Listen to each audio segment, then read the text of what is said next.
Hello everyone! You're watching Kulay TV. Sigawan at iyakan ang maririnig ng lahat habang mahigpit na kumakapit sa seatbelt ng kani-kanilang upuan. Nasa loob ng eroplano ang lahat at kasalukuyang nasa himpapawid habang nakikipaglaban kay kamatayan.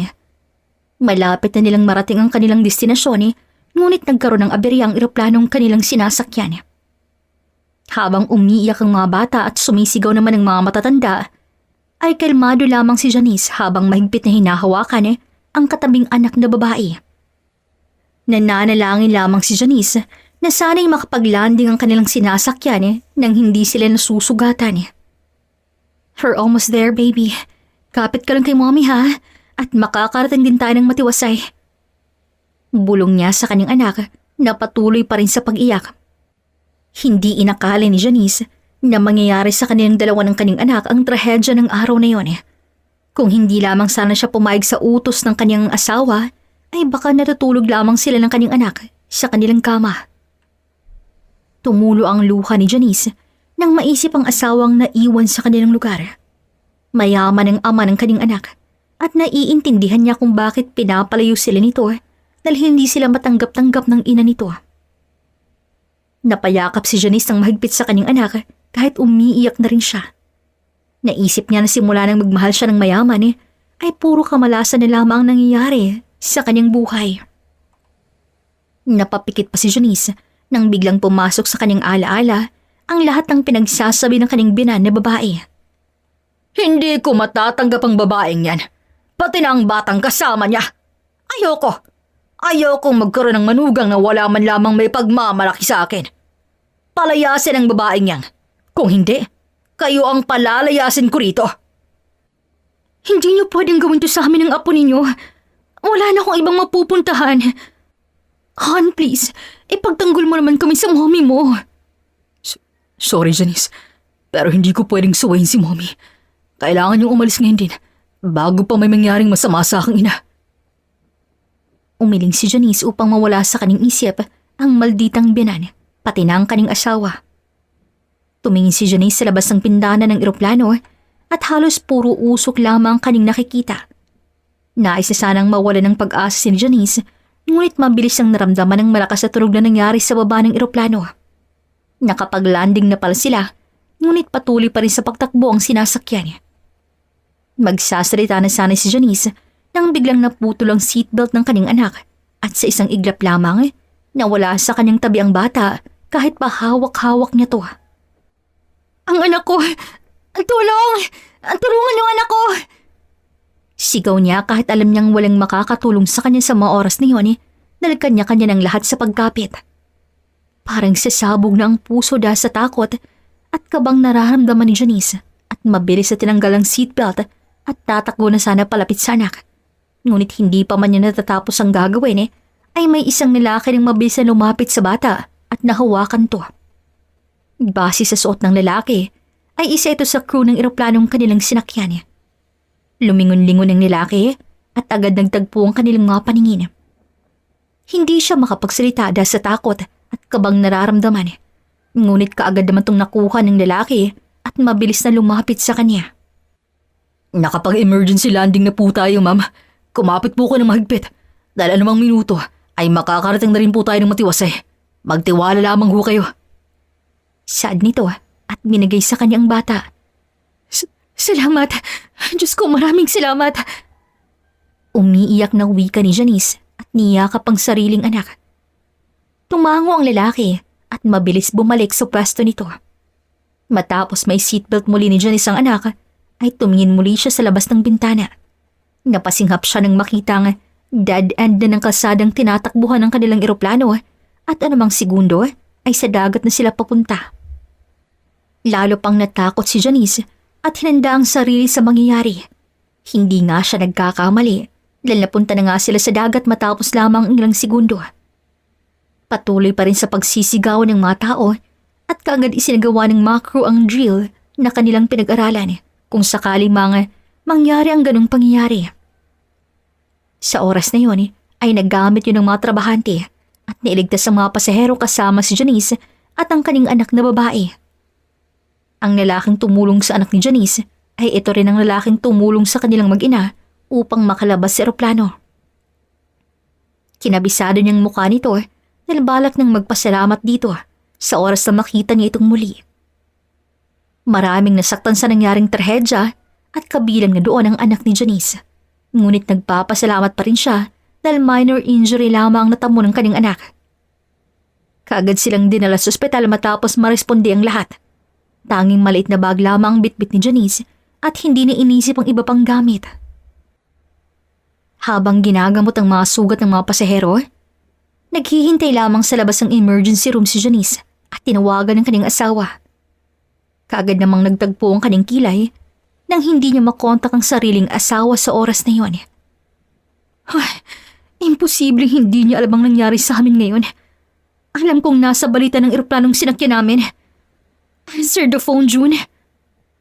Bulong niya at patuloy pa rin sa pagtawag sa asawa.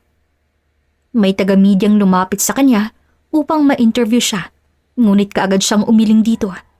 Hindi pa yata siya handa dahil sa mga oras na yun, natatakot pa rin siya. Nakailang tawag na si Janice sa kanyang asawa, ngunit hindi niya pa rin tumakontak, kaya tumigil na lamang siya. May pera naman siyang dala at alam niyang kukontakin siya ng asawa sa oras na malaman ito ang nangyari sa kanilang mag-ina. Napapikit na lamang si Janice at lihim na nagpasalamat na walang nangyaring masama sa kanila ng sariling anak at ng iba pang pasahero. Ilang oras ang lumipas ay nalaman ni Janice na nagkaroon ng pilot error kaya nangyaring aberya. At sumunod naman dito ang mechanical failure. Personal na humingi ng tawad ang kapitang piloto at naiintindihan naman ito ng mga pasahero kasama na si Janice. Nagpasalamat na lamang sila na ligtas at buhay sila matapos ang aksidenteng yun. Nakadama ng gutom si Janice kaya naghanap siya ng pwedeng pagkainan sa labas ng ospital. Habang naglalakad ay nagtaka siya dahil tila may taong nakasunod sa kanya. Malakas ang kanyang kutob na masama ang taong nasa kanyang likuran kaya binilisan niya ang paglalakad. Malapit na sana siya sa isang karinderya nang bigla niyang makita ang lalaking tumulong sa kanyang anak nung nasa loob pa lamang sila ng eroplano. Mabilis itong tinawag sa pangalang inimbento niya dahil hindi niya alam kung ano ang pangalan nito. Jason! Malakas niyang sigaw. Napalingon naman ng lalaki at tinuro ang kanyang sarili. Tumakbo si Janice palapit dito at mabilis umupo. Thank goodness nakita kita. Miss? Ako bang tinatawag mo? Yes. Sorry dahil tinawag kita ha. Ikaw kasing unang nakita ko eh. May nakasunod kasi sa akin. Nakita mo ba? I think I'm in danger. Kaya tinawag kita. Oh, I know you. Ikaw yung tita ng batang tinulong ko kanina sa loob ng eroplano, right? Wala namang nakasunod sa iyo, miss. May lalaki ako nakita kanina pero umalis din naman kaagad. Nakahinga ng maluwag si Janice at nahihiyang ngumiti. I'm sorry. Akala ko talaga may tao sa likuran ko eh. I'm Janice by the way. At hindi ko pamangkin yung batang tinulungan mo. Anak ko yun. Tila nagulat naman ng lalaki, ngunit agad ding ngumiti. I see. Akala ko wala ka pang anak dahil masyado ka pang bata sa paningin ko. I'm Luke by the way. Crew ng eroplanong sinakyan niyo. Mabuti't kalmado ka lamang kanina at hindi sumabay sa ibang mga pasahero. Hindi ko naman sila masisi dahil natatakot naman talaga yung nangyari. Yeah, salamat pa rin at nariyan kayo. Lalo ka na at hindi ka nagatubiling tulungan ng anak ko. It's my pleasure, Miss Janice. Mauna na ako sa loob ha. Lumabas lang ako para kumain.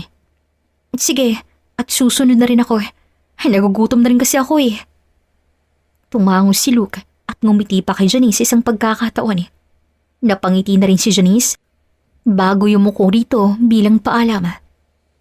Nang matapos kumain, ay tinawagan muli ni Janice ang kanyang mayamang asawa, ngunit hindi pa rin tumakontak hanggang sa nawalan siya ng gana at bumalik na lamang sa loob ng ospital. Matapos magamot ng kanyang anak, ay naghanap si Janice ng bahay na pwede lang upahang mag-ina. Wala kasi silang pamilyang mapupuntahan sa lugar at basta na lamang silang pinalipad ng kanyang asawa, malayo lamang sila sa ina nito. Nalulungkot lamang si Janice dahil masyadong sunod-sunuran ng kanyang asawa sa ina nito. Paribhasa ay tagapagmana ang lalaki sa malaking kumpanya ng buong pamilya nito. Hindi nagtagal ay may nakitang bahay paupahan si Janice at natuwa siya dahil affordable lamang to at may sarili pang karinderya na hindi na ginagamit. Tamang-tama at marunong magluto si mama anak. Habang nagpapagaling ka at naghihintay naman tayo sa iyong daddy, ay dito na muna tayo tutuloy. At magtitinda na muna ako, okay? Para hindi tayo maubusan ng pera kung sakali. Wika niya sa kanyang anak. Okay po, Mama. Promise po, I'll be a good boy na po para hindi po kayo mahirapan. Lalo na po't wala na po si Daddy rito. Ngumiti si Janice at niyakap ang anak. Everything will be alright, baby. Makakasama rin natin ang daddy mo. Ilang araw ang lumipas at nakabili na ng gamit si Janice para sa kanilang bahay at bumili na rin siya ng gamit para sa karinderya na ipapatayo niya. Ang pinagpapasalamat na lamang niya ay meron silang sapat na dalang pera dahil kung hindi, baka kung saan sila pupuluting mag-ina sa panahong yun. Hanggang sa magsimula na siyang magtinda ng pagkain at paunti-unti ay nagkaroon siya ng regular customer sa tindahan. Lumago ang karinderya ni Janice makalipas ang 3 buwan at kinatuwa naman niya to. Hanggang isang araw, nagulat siya nang may biglang bumisita sa kanyang karinderya at kinatuwa niya rin to sa parehong pagkakataon. Luke, ikaw pala. Masaya niyang wika sa kanyang bisita. Hi, I've been looking for you, Miss Janice. Nagkaroon kasi ng meeting ang mga piloto matapos yung aksidenteng nangyari. At narito ako upang ibigay ang pera para sa inyo ng anak mo. Talaga? Saan galing to? Galing sa bulsa ng piloto mismo, miss. Pinapabigay niya sa mga biktima. Pinahanap ka niya sa akin upang personal na ibigay itong pera para sa inyo. Nakadama ng tuwa si Janice at kaagad tinanggap ang perang nakasobre. Salamat, Luke, ha. Malaking tulong to sa aming mag-ina. Pero paano mo ako nahanap? May mga source kami. Lalo pat naka-indicate naman sa amin ang personal information nyo during flight. Tsaka nagtanong-tanong ako kung bumalik ba kayo sa inyong lugar.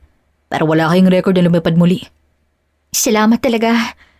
Ang totoo kasi niyan, hindi ko pa nakukontak ang asawa ko mula nang makarating kami dito. Hindi ko alam kung alam niya bang nangyari sa amin ng anak niya. Pero umaasa akong makakapunta siya rito. Kung ikaw nga nahanap kami, siya pa kayang asawa ko, hindi ba? Tumango si Luke at ngumiti. Tama kayo. So anong pinagtitinda mo rito? Iniba ni Luke ang usapan at magiliw namang nakipagkuntuhan si Janice sa lalaki. Nakilala pa ni Janice ng gusto ang lalaki at nakagaanan niya rin to ng loob. Lumipas ang ilang buwan ay pabalik-balik na si Luke sa kanila upang magbigay muli ng pera at iba pang pasalubong. Hanggang sa nakadama na ng pagtataka si Janice sa pinaggagawa ng lalaki. Luke, matanong nga kita, ito ba'y galing talaga sa pilotong nabanggit mo? Kasi mukhang sobra naman yata to. Halos buwan-buwan ka nang pumupunta rito upang ibigay ang pera at mga groceries para sa aming mag-ina. Nag-iwas ng tingin si Luke at huminga ng malalim. Janice, naging kaibigan na kita at napalapit na rin ako sa anak mo. Pero maniwala ka, lahat ng to ay galing sa nakakataas sa akin at napag-utusan lamang ako. At isa pa, kahit hindi nila ako utusan, bibisitahin pa rin naman kita rito. Kayo, ng anak mo. Tumawa ng marahan si Janice at tinapik ang balikat ni Luke.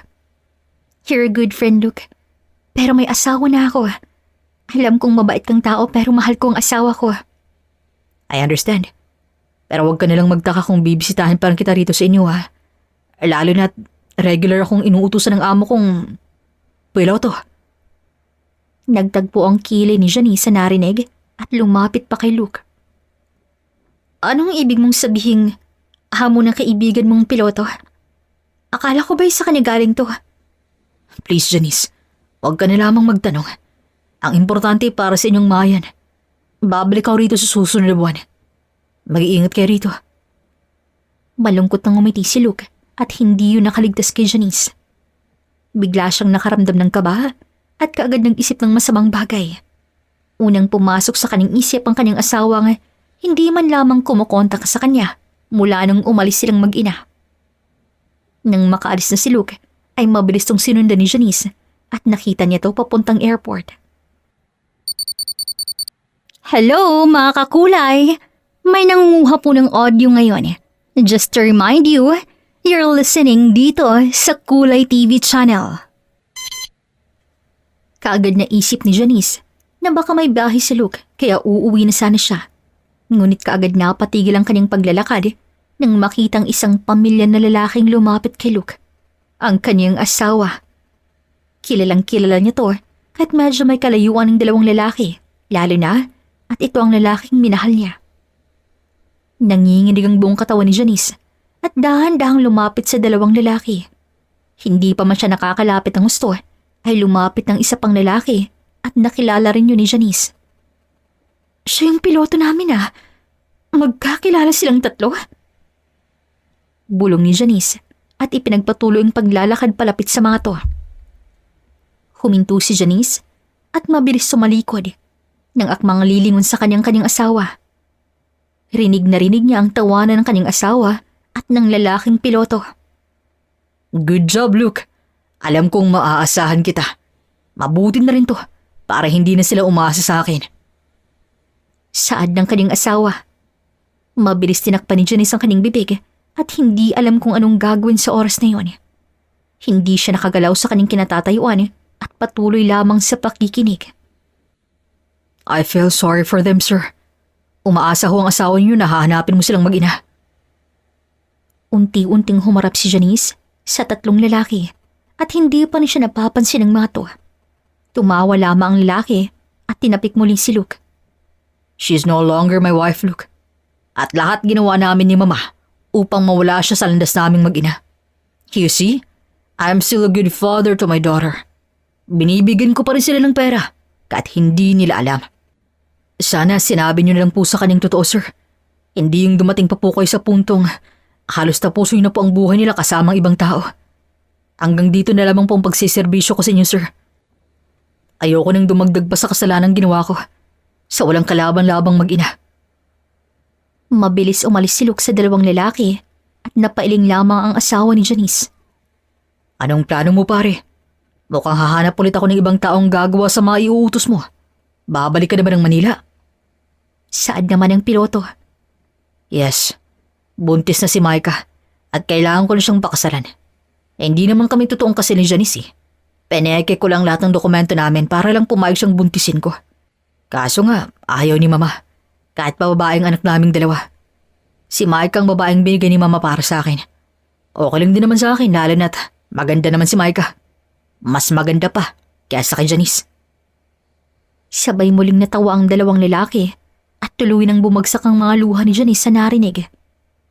Nanginginig ang buong kalamnan niya at hindi niya alam kung anong unang gagawin sa oras na yon. Dahan-dahang lumakad papalayo si Janice sa kanyang asawa hanggang sa makaliw siya sa lugar. Sa loob ng taxi ay hindi na napigil ni Janice ang kanyang sarili at napahagulhol na lamang sa sakit at pait na kanyang nararamdaman. Hinayaan din naman siya ng taxi driver kaya nagpatuloy na lamang siya sa kanyang pag-iyak. Nang makarating siya ng bahay ay nahimasmasa na si Janice. Nawala ng lungkot na kanyang nararamdaman at napalitan yun ng galit. Walang hiya siya. Plano nilang mag-ina lahat ng to? Anong tingin nila sa amin ng anak ko? Robot? Hindi nasasaktan? At yung aksidente? Posibleng kagawa na nila yun. Tama, yun ang narinig ko kanina. Mapera nga naman. Magbabayad sila. Magbabayad sila sa ginawa nila sa akin. Sa amin ng anak ko. Mabilis na ligo si Janice at sinarado ang buong karinderya matapos maibenta ang lahat ng kanyang paninda. Napansin siya ng kanyang anak kaya nagtanong to sa kanya. Ma, saan ka po pupunta? Aalis na po ba tayo rito? Kukunin na po ba tayo ni Daddy? Aalis tayo anak, pero hindi tayo kukunin ng daddy mo. Pupuntahan natin siya. Sila ng lola mo, okay? Pero uuwi pa rin tayo rito. Okay po. Maghahanda lamang po ako, Mommy. Huwag na. Hindi mo na kailangang magdala ng damit dahil babalik din tayo kaagad. May sasabihin lamang ako sa daddy mo, okay? Huwag mong kakalimutang mahal na mahal kita. Kahit anong mangyari. Tumango ang bata at niyakap si Janice. Nakadama siya ng awa para sa kanyang anak Lalo na at niloloko lamang sila ng ama nito. Dumiretso siya ng airport kasama ang kanyang anak at agad kumuha ng tiket pa uwi ng Manila. Nang makasakay na sila ng eroplano ay naggulat si Janice dahil nakita niyang kanyang asawa sa di kalayuan. Huminga siya ng malalim at pasimpleng umupo sa kanilang upuan kasama ang kanyang anak. Lahat ginawa ni Janice upang hindi mapansin ng kanyang anak ang ama nito na malapit lamang sa kanilang upuan. Pinagdasal na lamang niya na sana'y matiwasay silang makarating sa Manila at hindi na mangyaring nangyari sa kanila ilang buwan nang nakalipas. Mabilis lamang naging biyahe at matiwasay silang nakapaglanding at nagsibabaan ang mga pasahero. Tulad ng inaasahan ni Janice ay hindi sila napansin ng kanyang asawa at basta na lamang tung bumaba bitbit ang maliit na bag. Kagad sumunod si Janice rito hanggang sa makababa sila ng tuluyan. Nakadama ng galit si Janice nang makita sa di kalayuan ang dalawang babae at isa na roon ang ina ng kanyang asawa. Family reunion ha? Sa loob-loob ni Janice at tinitigan ng husto ang babaeng katabi ng Donya. Napasinghap si Janice nang makita nga hinaplos ng babae ang tiyan nito at agad pumasok sa isipan ni Janice ang sinabi ng kanyang asawa sa kaibigan nitong piloto. So siya si Micah, ang bagong babae ng lalaking yon. Kitang-kita naman na gustong-gusto siya ng Donyang yan.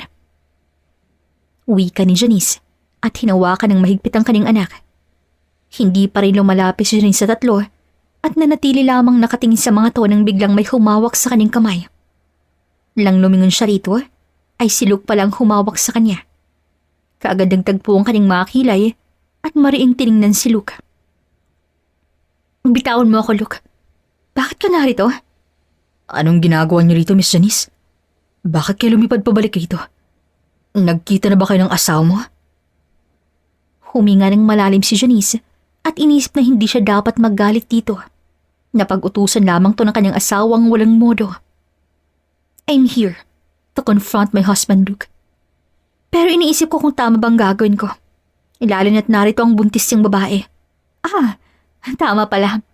Hindi ko pala asawang damuhong yan dahil peke palang kasal naming dalawa. Biglang rumehestro ang gulat sa mukha ni Luke at nagtaka siya kung paano nalaman ni Janice ang totoo. Janice, let me explain. Hindi na kailangan, Luke. Hindi naman ako galit sa iyo dahil alam kong napag-utusan ka lang ng dalawang lalaking yon. Narito ako upang malaman mismo sa kanilang mabibig ang totoo. You shouldn't be here, Janice. Masasaktan ka lang lalo ng anak mo. Kaya ko to, Luke. Kaya ko to. May alam ka bang lugar na pwede kong pag-iwanan sa anak ko? Hindi pa ko handang makita niya ang daddy niya na may kasamang iba. Masyado pa siyang bata, Luke. Fine. May alam akong lugar kung saan pwede natin siyang iwan doon. Balikan na lang natin pagkatapos. Sasamahan na kita. No, I'm fine, Luke. Haharapin kong mag-inang yun ng mag-isa. Napailing si Luke at hindi na lamang umimik. Dumiretso sila sa lugar kung saan pwede lang iwan ng anak ni Janice at pumara si Janice ng taxi upang pumunta sa bahay ng asawa. Lingid sa kalaman ni Janice ay sinundan pala siya ni Luke hanggang sa makarating sila sa lugar. Pagdating ni Janice sa bahay ay nakita niya kagad ang ina ng asawa niya, kausap ang babaeng nagngangalang Micah. Ilang buwan na lamang ay ikakasal na kayo ng anak ko. Take good care, my apo ha, na nag-iisang anak ko lamang magiging asawa mo. Wala na akong iba pang pamilyang natitira. Parang huminto ang mundo ni Janice sa narinig at napahawak na lamang sa kanyang dibdib. Nakadama siya ng awa sa kanyang anak dahil minsan ay hindi to inako ng Donya na kanyang apo. Tila umatras ang lahat ng luha niya at naisip na wag na munang ituloy ang komprontasyon. Mabilis sumakay pabalik ng taxi siya. Nais siyang sumigaw sa galit at magwala pero hindi niya magawa. Hanggang sa maisip ni Janice na magpahatid muna sa bar kung saan pinakamalapit sa lugar kung nasa ng kanyang anak. Nais niyang magpakalasing sa oras na yon at kalimutan mo ng sakit at pait na kanyang nararamdaman. Nanginginig pa ang kanyang mga kamay habang tinatawagan ang center kung saan iniwan ng bata. Maaari bang dyan muna ang anak ko hanggang bukas? May pupuntahan muna ako at babalik din kaagad bukas. Wika niya sa kabilang linya nang may sumagot sa kanya. Walang problema, Miss Janice. Pamangkin ko naman si Luke at sinabi niya rin sa akin na ako munang bahala sa anak ninyo. Huwag po kayong mag-alala. Dahil nag-e-enjoy naman ang bata rito kasamang iba pang mga bata. Tumango si Janice kahit alam niyang hindi siya nakikita ng ginang. Salamat po. Babawi po ako bukas pagbalik ko. Walang problema, miss. Nagpaalam na si Janice at agad binaba ang tawag. Huminto ang taxi na kaning sinasakyan sa isang mamahaling bar. Napangiti siya ng malungkot dahil alam niyang malaking perang mawawala sa kanya sa oras na yon kapag ipagpapatuloy niya pa ang plano. Pero masyadong nanaig ang sakit na kanyang nararamdaman kaya tumuloy pa rin siya. Pagpasok sa loob ay bumungad kaagad sa kanyang iba't ibang klaseng ilaw at maraming tao kahit maaga pa. Dumaretso siya ng counter at agad nag-order ng maiinom. Nang maibigay ito ng bartender, ay inisang lagok niya na lamang to. Kaagad rumehestro sa kanyang mukha ang mapait na inumin, ngunit nag-order pa siyang muli. Maya-maya pa ay may isang lalaking tumabi sa kanya at nagulat siya nang makitang si Luke yun. Luke, anong ginagawa mo rito?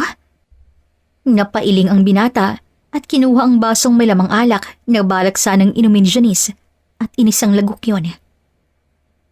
Ito bang plano mo? Ang magpakalunod sa alak? May anak kang naghihintay, Janice. Hindi mo deserve to. Tinawagan ko ng tiyahin mo. Pamangkin ka daw niya, kaya walang problema. Hayaan mo muna ako, please. Kahit ngayong gabi lang. Kumuha pa ng ibang maiinom si Janice at nagsimula muling uminom.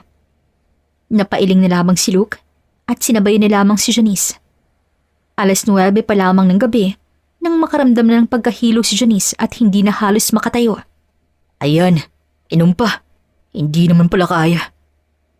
Saad ni Luke at binayaran na ang kanilang nainom na alak. Hindi alam ni Luke kung saan dadalhin si Janice. Kaya dinala niya to sa kanilang bahay. Naggulat pa ang kaning ina dahil yun ang unang beses na nag-uwi siya ng babae sa kanila at lasing pa. Mag-usap na lamang tayo bukas, Mom. She needs to rest. Saad ni Luke sa kanyang ina at tumango lamang to. Sa guest room dinala ni Luke si Janice at agad niya tong pinahiga. Napailing na lamang si Luke at umupo sa gilid ng kama. Magpahinga ka na, Janice. Huwag mo nang isipin ang lalaking yun. Sayang lamang ang mga luhang mo sa kanya. Isipin mo na lang na bata ka pa at may anak ka naghihintay sa'yo. Hayaan mo at narito lamang ako. Bulong ni Luke rito at hindi napigilan ng sariling haplusin ang makinis sa mukha nito. Unang kita niya palang kay Janice sa eroplano ay may nararamdaman na siyang kakaiba para dito. Buong akala niya ay isang dalaga si Janice at nagulat pa siyang malaman na may anak na pala to. Buong buhay niya ay unang beses pa lamang siyang natakot, lalo na nang makitang pabagsak ng kanilang eroplano at naroon pang babaeng nagugustuhan niya sa unang kita pa lang. Nang makababa sila, ay sinundan niya si Janice papunta sa ospital at doon niya ito nakilala. Ang totoo niyan, nasa likod mo lamang ako palagi mula nung may makita akong lalaki na kasunod sa ospital. Kinausap ko siya, Janice, at nalaman kong tauhan pa yun ng asawa mo. Nais ka nilang mawala sa mundong to, Janice, pero hindi ako pumayag at kinausap ang asawa mong magiging tauhan ako. Hindi para saktan ka, kundi para protektahan ka. Huwag kang mag-alala at hindi ka nila masasaktan pa. Hindi ako makakapayag. Tatayo na sana si Luke at planong lumabas na ng silid nang biglang hawakan ni Janice ang kanyang kamay. Nakapikit pa rin si Janice, ngunit nagsimula na itong umiyak. Huwag mo akong iwan. Please, dito ka lang.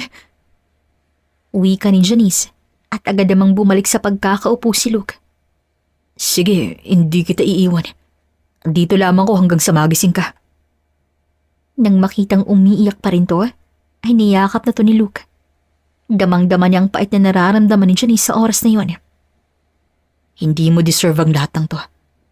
Mahal na mahal mo ang asawa mo, habang kabaliktaran naman ang nararamdaman niya para sa'yo.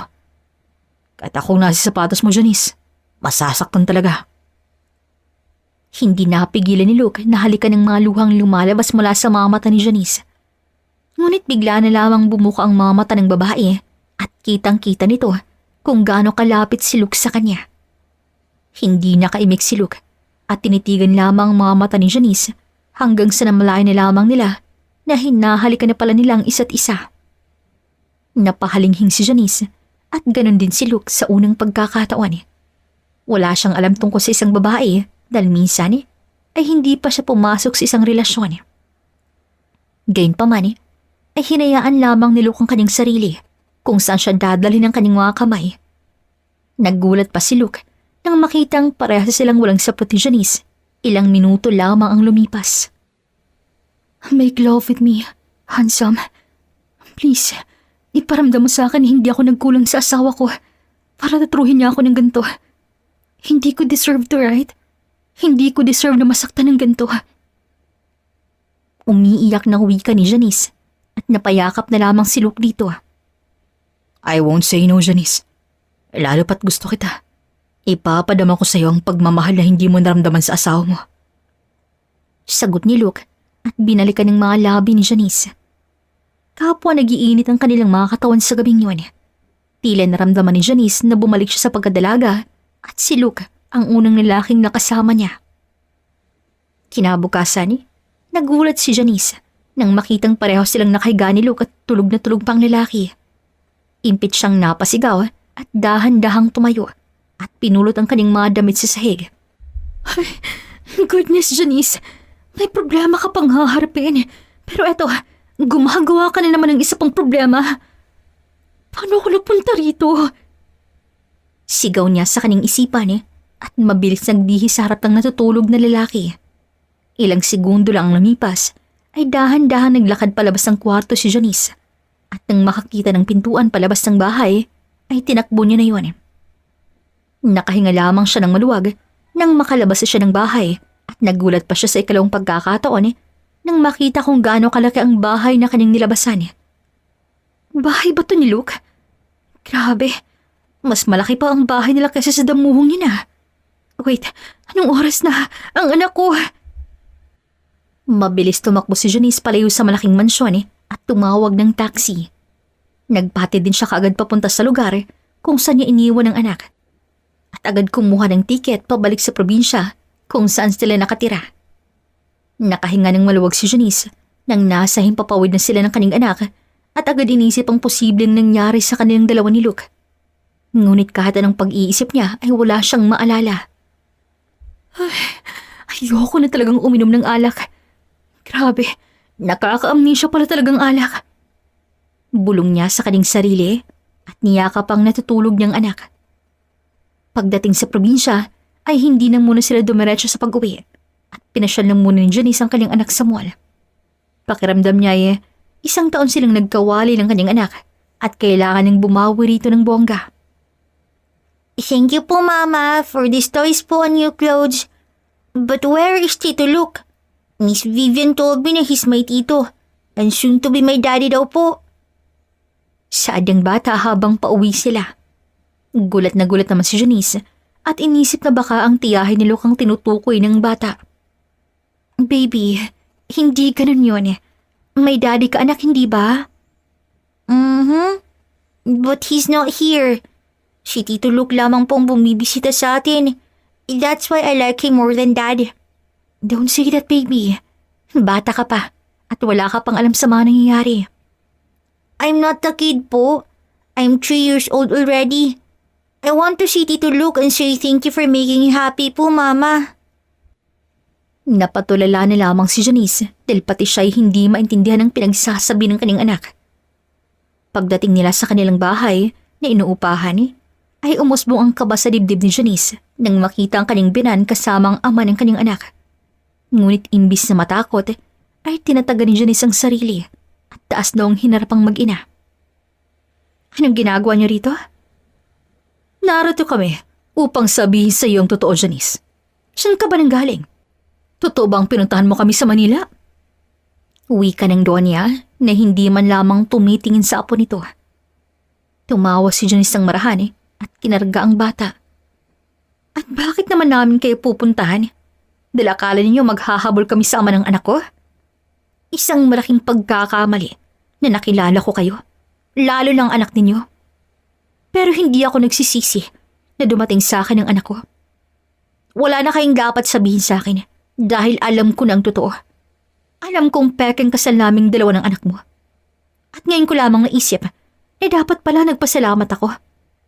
Hindi ko na sasayangin ang pagmamahal ko sa anak ninyo at ibubuhos na lamang pagmamahal ko sa susunod na magiging asawa ko. Hindi nakasagot ang Donya at ganun din ang anak na kasama nito.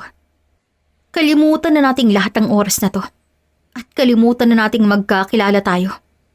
Sa akin lang ang anak ko dahil hindi rin naman kayo naging mabuti sa kanya. Umalis na kayo bago pa ako tumawag ng pulis at ipadakip kayo dahil sa pinaggagawa niyo sa aming mag-ina. Napasinga pang Ginang dahil hindi ito makapaniwala sa pagiging palaban ni Janice. Sasagot pa sana ang Donya nang biglang lumitaw si Luke sa tabi ni Janice. Biglang rumehestro ang takot sa mukha ng Ginang at walang pagdadalawang isip na hinawakan ng kamay ng anak at kaagad tumingin sa harapan ni Janice. Anak, tara na. Wala na tayong dapat pang gawin dito. Mom, bakit parang natatakot kayo? Dumating lamang lalaking yun ay nagkakaganyan na kayo? Ano? Hindi mo ba siya nakikilala, anak? Tara na, umuwi na tayo. Nakahinga ng maluwag si Janice nang makitang pag-alis ng mag-inang salot sa buhay niya at unti-unting binaba ang anak. Tuwang-tuwa naman ang bata at niyakap si Luke. Anak, pumasok ka na muna sa loob. Mag-uusap lang kami ng tito Luke mo. Kaagad pumayag ang bata at nauna nang pumasok sa loob ng kanilang bahay. Luke, bakit ka narito? Paano mo na lamang narito kami? Bakit ka umalis ng bahay?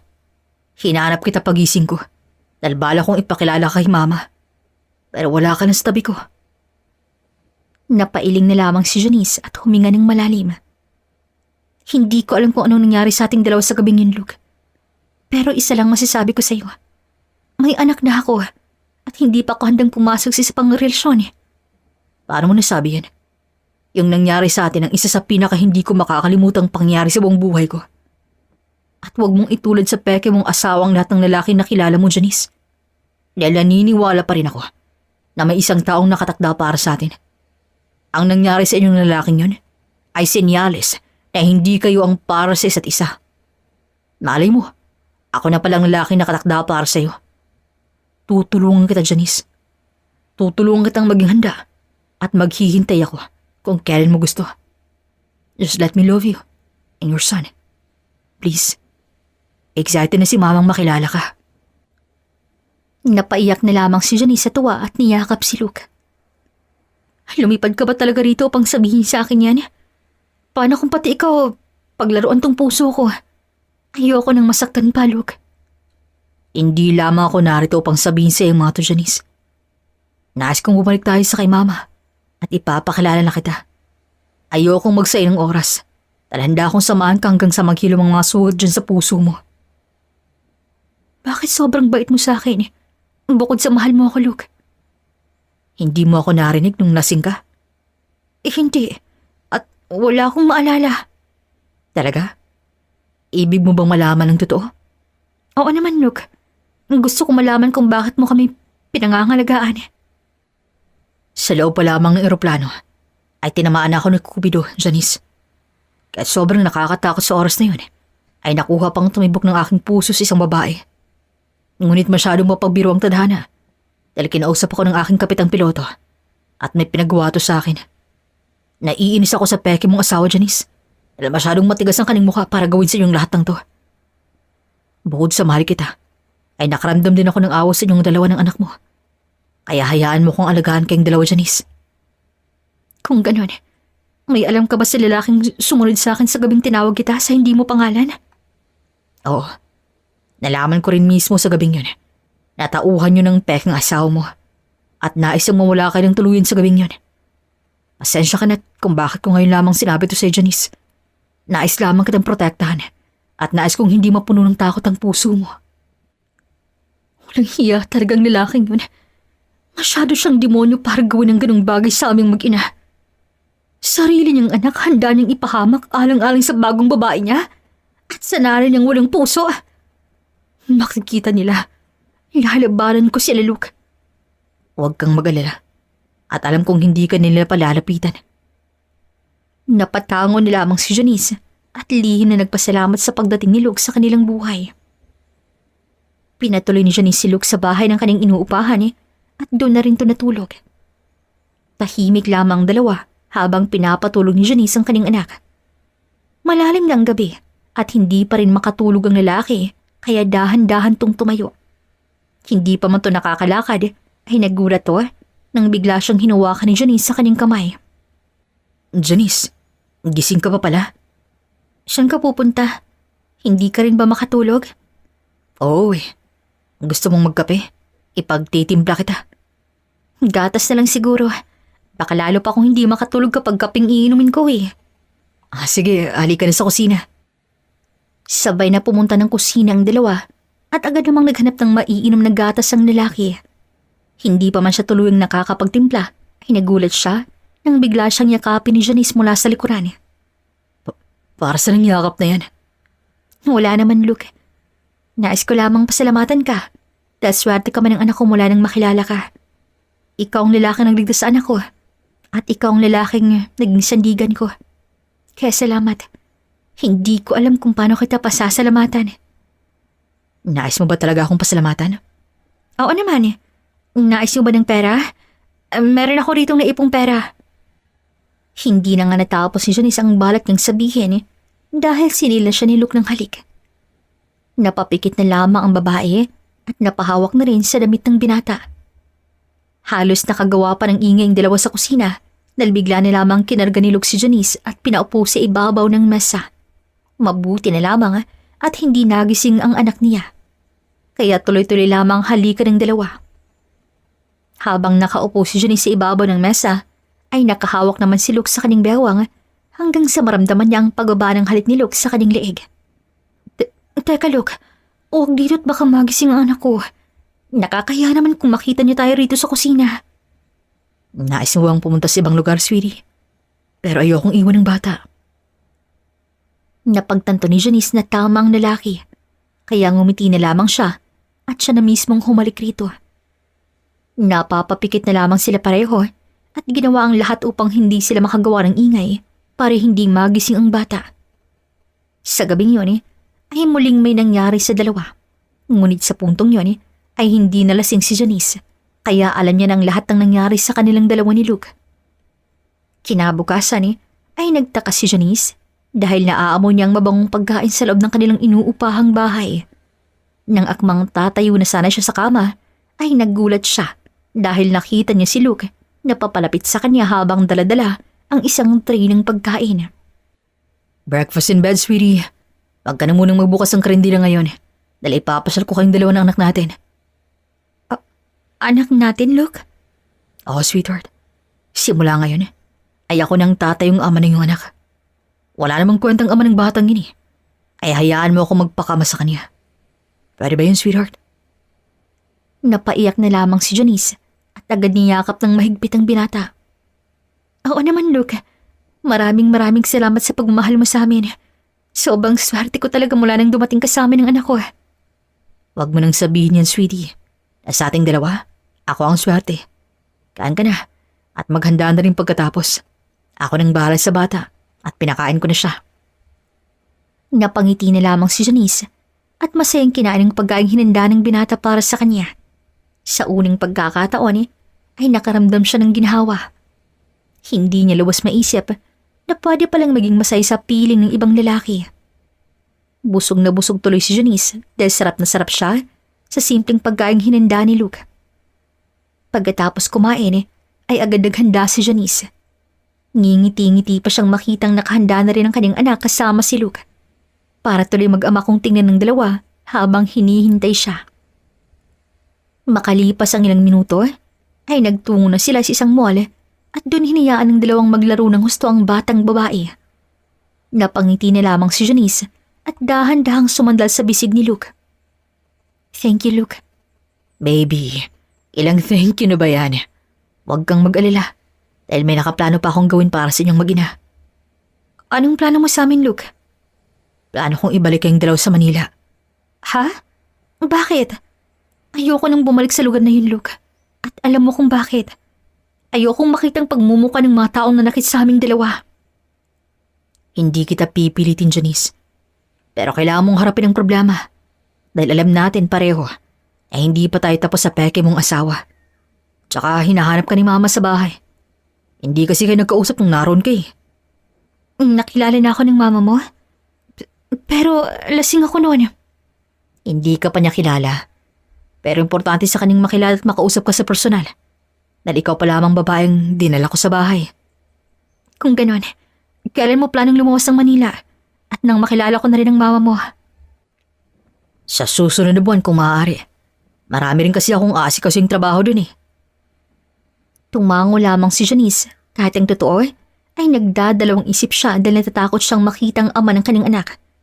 Ngunit ang hawakan ni Luke ang kanyang kamay ay agad siyang napangiti dahil napagtanto niya nga nasa tabi nga pala niyang binata kaya tiyak niyang hindi siya pababayaan ito.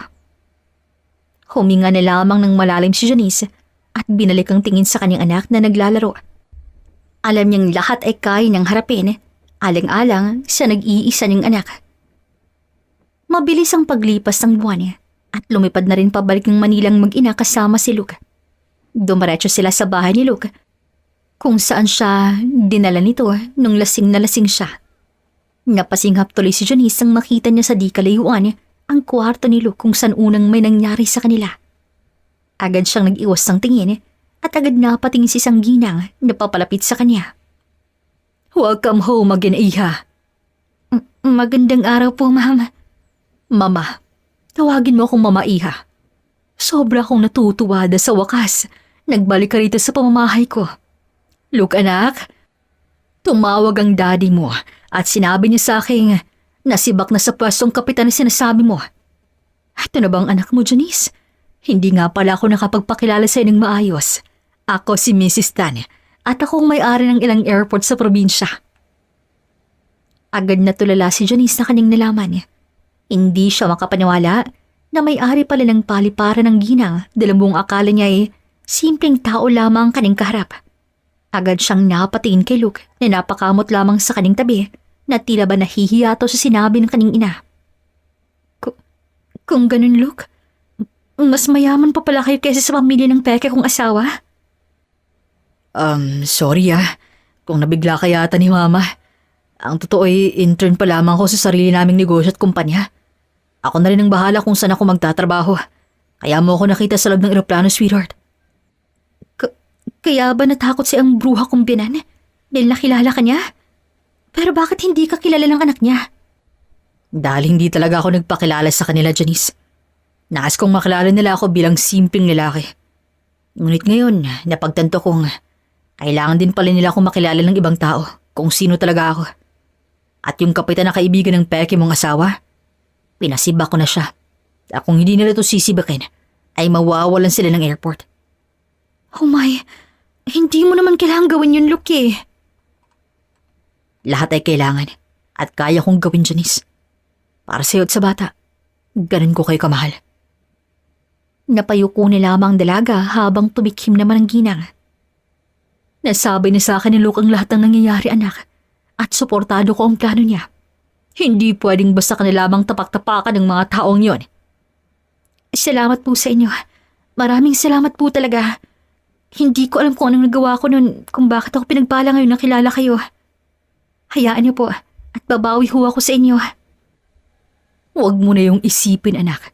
Dahil kung sino man ang babaeng mamahalin ng aking anak, ay mamahalin ko na rin. Napaluha ni lamang si Janice at niyakap ng mahigpit ang ginang. Tuwang-tuwa naman si Luke sa kanyang nasaksihan, lalo na nang yumakap na rin sa kanila ang batang anak ni Janice. Tila nakatagpo ng magandang pamilya si Janice simula nang dumating sa kanyang buhay si Luke. Malayong malayo ang unang lalaking minahal niya kaysa kay Luke na ngayon ay mahal na mahal siya. Parang may humaplos sa puso ni Janice nang makita niyang kanyang anak na yumayakap sa binata at nilalaro naman to ng ina mismo ni Luke. Pinatira ng doon ni sina Janice at ang anak nito sa mansyon mismo hanggang sa lumipas ang ilang buwan at nagulat na lamang si Janice nang biglang lumitaw sa kanilang harapan ng mag-inang dating nagpahirap sa kanya. At anong ginagawa niyo dito? Naliligaw ba kayo? At dito kayo sa pamamahay ni Luke nagpunta? Galit na wika ni Janice habang seryosong tinititigan ang ina ng kanyang dating asawa. Ang lakas naman ng loob mong pagtaasan ako ng boses, babae. Narito kami dahil nais naming makausap si Luke at ang kanyang ina.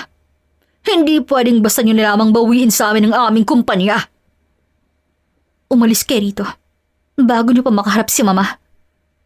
Wala kayong karapatang mag-iskandalo rito. Ang kapal naman ng mukha mong babae ka. Isa kang linta. Matapos mong kumapit sa anak ko, ay dito ka na naman sa mas mayaman pa sa amin. Anak, magsalita ka at nang mapahiya ang babaeng yan. Janice, nandito kami para makipag-usap at hindi makipag-away. Nasaan si Luke at kailangan namin siyang makausap. Tumahimik ka, lalaking makapal ng libag. Mas makapal ang mukha mo kaysa sa akin dahil nakuha mo pang buntisin ng ibang babae imbis na paglaban kami ng anak mo. Umalis na kayo rito ngayon din. Hindi nakinig ang ginang, pati ng lalaki, at basta na lamang nagwala sa labas ang bahay ni Luke.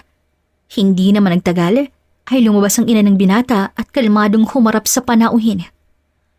Anong problema ninyo, Mrs. Reyes? Bakit para kang bata dyan na inagawan ng pagkain? Phew! Ibalik mo sa anak kong kumpanya na kinuha ng anak mo. Hindi pa ba kayo nadala, ha? Kahit mayaman kay kesa sa amin, mas marami naman kaming koneksyon. Talaga ba? Bakit hindi ka humingi ng tulong sa koneksyong sinasabi mo? Tsaka kung kinuha man ni Luke ang malit mong kumpanya, ay wala ka na doon. Alam mo naman sigurong hindi kami basta-bastang kalaban ninyo. Bakit? Bakit nyo ginagawa to ng anak mo? Dahil sinaktan at pinaglaruan ninyo ang puso ni Janice. Simula sa pool, ay alam na ninyo na nagkakasakit na kayo ng tao. Ngayon, ibabalik namin sa inyo ang lahat ng sakit at pait na pirananas nyo sa mag-ina. Ibabaon namin kayo sa putikan, katulad ng ginawa nyo sa kanila. Napaluhod na lamang ang ginang at mabilis na humawak sa mga kamay ni Janice. Janice, iha, please patawarin mo kami ng anak ko. Hindi pwedeng mawala sa amin ng kumpanya dahil ito lamang meron kami ng anak ko. At alam mong mga anak ng kaning nobya, kaya iha patawarin mo na kami. Bitawan mo ako, tanda, dahil hindi na ako magpapaloko sa inyo. Lalo na sa iyo. Masyado kayong mata pobre. Kaya ngayon ay sinisingil na kayo ng karma ninyo. Hindi na ako makikialam sa nangyari sa inyo. Dahil masay na ako sa piling ng aking nobyo. Ang aking nobyong mahal na mahal ako. Hindi tulad ng anak mo. Kaya maraming salamat. Maraming salamat sa lahat ng ginawa mo. Dahil nakilala ko si Luke at ang mga magulang niya na mahal kami ng apo mo. Umalis na kayo bago ko pa kayo ipadampot sa pulis. Akmang tatalikod na si Janice, ngunit mabilis tumayo ang matandang ginang at akmang sasabunutan ang babae. Ngunit bago pa man niya mahawakan ang buhok ni Janice, ay nakailig na to at binigyan ng isang malutong na sampalang ginang. Isang pagkakamali niyo pa. At kakalimutan ko na talagang lola kayo ng anak ko. Napaiyak na lamang ang ginang at bigong umalis ng lugar kasamang kaning anak. Habang si Janice naman ay agad na pahawak sa kanyang palad dahil pakiramdam niya ay nakaganti na siya sa lahat ng ginawa ng matanda sa kanya. Naramdaman na lamang niyang tapik ng ina ni Luke sa kanyang likuran kaya agad siyang napangiti. Good job, iha. Good job ka dun sa ginawa mong yun. Ngayon pa lang ay alam ko nang umiyak na sa galit ng mata pobreng yun. Pasok na tayo sa loob. Tumango na lamang si Janice at sumunod sa ginang. Hindi pa man sila tuluyang nakakapasok sa sala ay tumawag na si Luke sa donya at hindi naman nagsinungaling ang ginang at sinabi nito ang lahat ng nangyari. Ilang oras lamang lumipas ay naggulat pa si Janice dahil umuwi na si Luke sa bahay galing trabaho. Agad nang lumapit sa kanya. Ayos ka lang? Wala bang masakit sa'yo? Bakit hindi ka tumawag agad sa akin? Okay lang ako, Luke. Pinagtanggol naman ako ng mama mo laban sa mata pobreng yon. Good. Hindi ka nila masasaktang muli, sweetheart.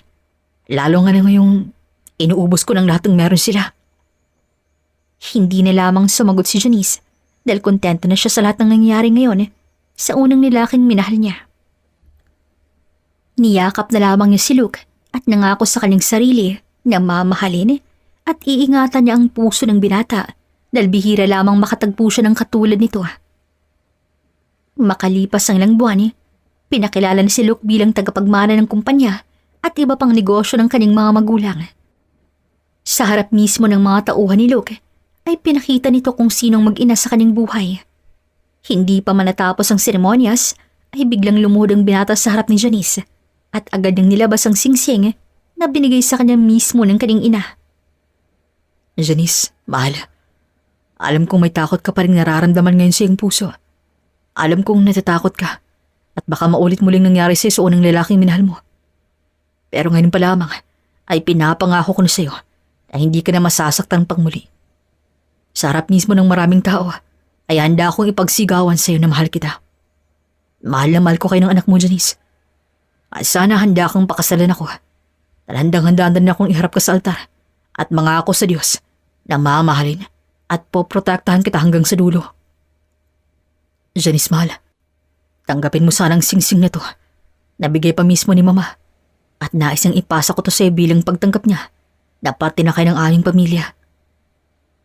Napasinga pa ang babae nang makita ang singsing. Napaiyak na lamang si Janice at dahan-dahang tumango habang titig na titig sa gwapong binata.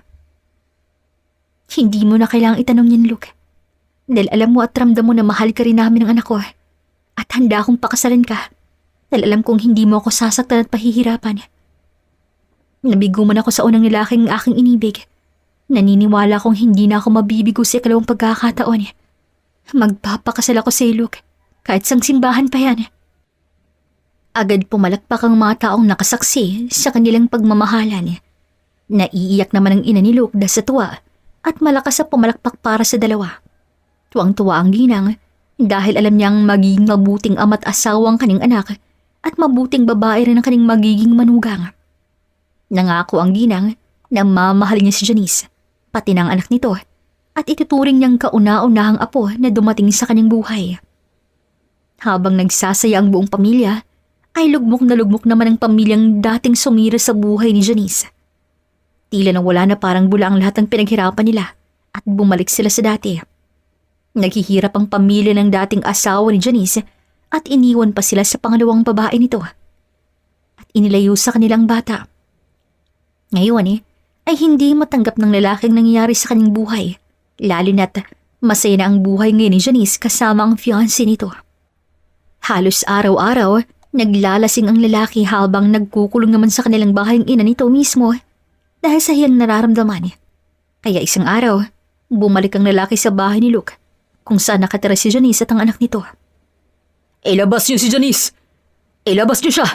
At ibalik niyo sa akin ang anak ko! Janice, alam kong naririnig mo ako. Lumabas ka dyan kung ayaw mo magkagulo tayo rito.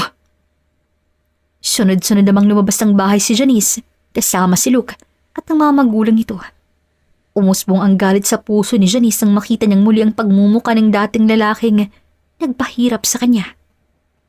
Anong ginagawa mo rito? Huwag kang manggulo rito kung ayaw mong ipakulong ka namin. Bumalik ka sa akin ngayon din. Ako ang unang lalaking minahal mo, kaya nararapat lamang na bumalik ka sa akin. Huwag mong ilayo sa akin ang anak ko. Alam kong mahal mo pa ako, Janice, kaya bumalik ka na sa akin. Hindi na nakapagtimpi si Janice at sinugod ng lalaki. Kaliwat kanan niya itong sinampal hanggang sa matong bato sa kasada. Kulang pa yan sa lahat ng kasalanan mo sa amin. Huwag na huwag mong babanggitin muli ang pangalan ko dahil hindi ako magdadalawang isip na saktan kang muli. Luke, tumawag ka ng polis ngayon din. Ipapakulong ko ng walang hiyang lalaking to. Agad siyang sinuri ni Luke.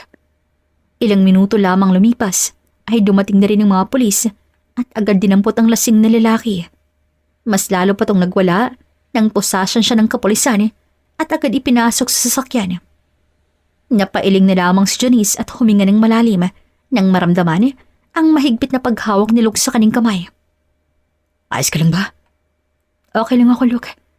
Maraming salamat at narito ko sa aking tabi. Tiyak kong hindi ko kayang ginawa kong katatagan kanina kung wala ka rito. Huwag mo nang isipin yun, sweetheart. Kalimutan mo ng lalaking yun at alisin mo ng galit sa iyong puso. Nais kong magsimula tayo ng walang hinanakit at puro pagmamahal lamang ang nararamdaman nating dalawa. May mga pagkakataon talagang kailangan nating mawala ng paki at kalimutan na lamang nakaraan. Ang importante ay kung anong meron tayo ngayon. Dahil lahat naman tayo ay nakatakda sa iisang tao lamang, mahal ko. Lumipas ang ilang buwang pagsisama, ay natutunan na rin ni Janice na magpatawad at mas magmahal pa sa ikalawang pagkakataon. Hindi siya nagsisisi na nawala sa kanyang buhay ng lalaking unang inibig dahil tamang sinabi ni Luke. May taong nila ng Diyos para sa lahat at naniniwala siya na si Luke ang para sa kanya at magiging tatay ng kanyang mga anak. Nagpakasal sa simbahan ng dalawa makalipas ang 3 taong pagsisama at hindi rin sila nabigo dahil nabuntis kaagad si Janice at nabigyan niya pa ng kapatid ang una niyang anak. Wala nang mahihiling pa si Janice dahil ramdam at nakikita niyang pagmamahal ng buong pamilya ni Luke sa kanila. Panalangin ni lamang niya na sana hindi magbabago ang kanilang samahan magpakailanman. The End. Sana'y nagustuhan niyo po ang kuwentong pag-ibig ni Janice at Luke. Maraming salamat po sa inyong pakikinig. This is Regine here in Kulay TV. Daghang salamat and amping. Okay, maraming salamat po for listening. Thank you to our narrator, Miss Regine, and thank you to my co-author, Miss Rui. Okay, shout out tayo. First, shout out to Illuminada Rojas. Hello po, thank you. Shout out to Erlinda Garada. Hello, maraming salamat. A shout out to Aaron Dan Feliciano from Hong Kong. Hello po, maraming salamat. Shout out to Elizabeth Balarosa. Hello po, thank you. Shout out to Virgie Timbang. Hello, maraming salamat. Shout out to Maria Nori Ligorpa. Hello po, thank you. Shout out to Annalyn Bartonico. Hello, maraming salamat. Shout out to Neil Buhisan. Hello po, thank you so much. Shout out to Cecilia De Leon. Hello, maraming salamat. Also, shout out to Emmy Galario. Hello po, thank you so much. Shout out to Teresita Smith. Hello po, thank you so much. And also, shout out to Teresita Gutierrez. Hello po, maraming salamat.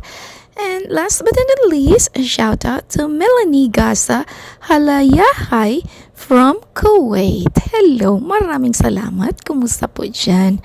Okay, this is Ethel McMenamin, Kulay TV creator / writer, saying, bawat buhay ay may kulay. Thank you and take care. Daghan kaayong salamat. See you sa next story.